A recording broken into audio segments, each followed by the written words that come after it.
been involved in a whole range of community activities during the course of my career, some of which have been also a great deal of fun. I was the chairperson for the Gadigal Information Services, which was Koori Radio, and I ran a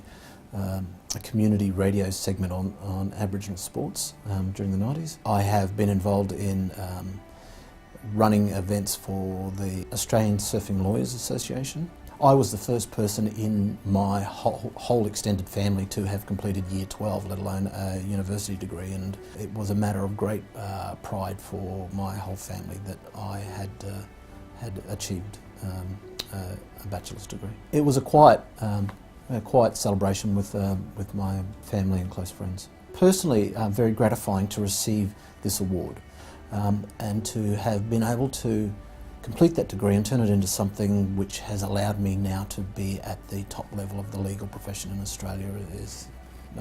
more than anyone could wish for or imagine. My aspirations at the moment are to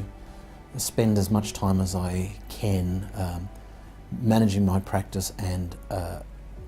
contributing to the discussions in Australia around constitutional recognition of Aboriginal people, the treaty process that is likely to take over the country. My advice to all all students, and particular Aboriginal and Torres Strait Islander students, is to focus on the task at hand. Degree courses at a young age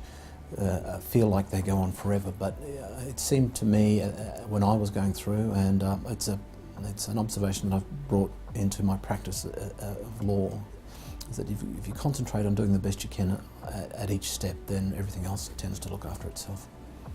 In addition to my general role as Senior Counsel for the State of New South Wales, I'm also the co-chair, together with a Queensland lawyer named Glenn Ferguson, of the Indigenous Legal Issues Committee of the Law Council of Australia. That committee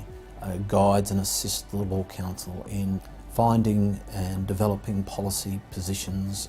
particularly legally related policy positions, on behalf of its members, being all of the professional bodies in Australia. And it makes great contributions to the development of policy and law in the country, and it's a privilege to be able to contribute through that avenue. I'm also the chair of the First Nations Committee of the New South Wales Bar Association, and together with my fellow committee members, we have this year, the committee was established this year, we've been able to commence some very significant work which will be of assistance to the New South Wales Bar Association, I'm sure. I particularly enjoy that aspect of where I sit today, the aspect that I have become a role model. And the reason I enjoy it so much is that when I was a law student and a young lawyer, those role models didn't exist for me, and I understood that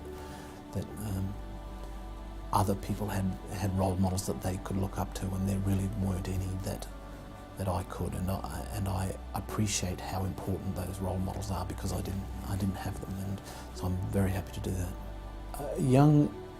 Aboriginal and Torres Strait Islander people, and particularly law students, my advice is if you are studying or complete your degree and go into practice, there are many ways in which a law degree can be put to use.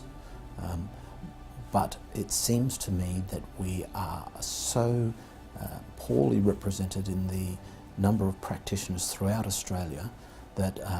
we don't have the influence in the legal profession and the justice system that we should. And one aspect of that is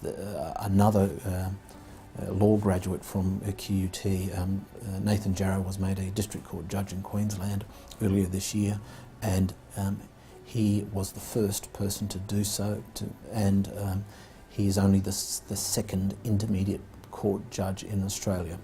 On pure numbers, on a pure per capita basis, we should have tens of judges and not be counting in single digits.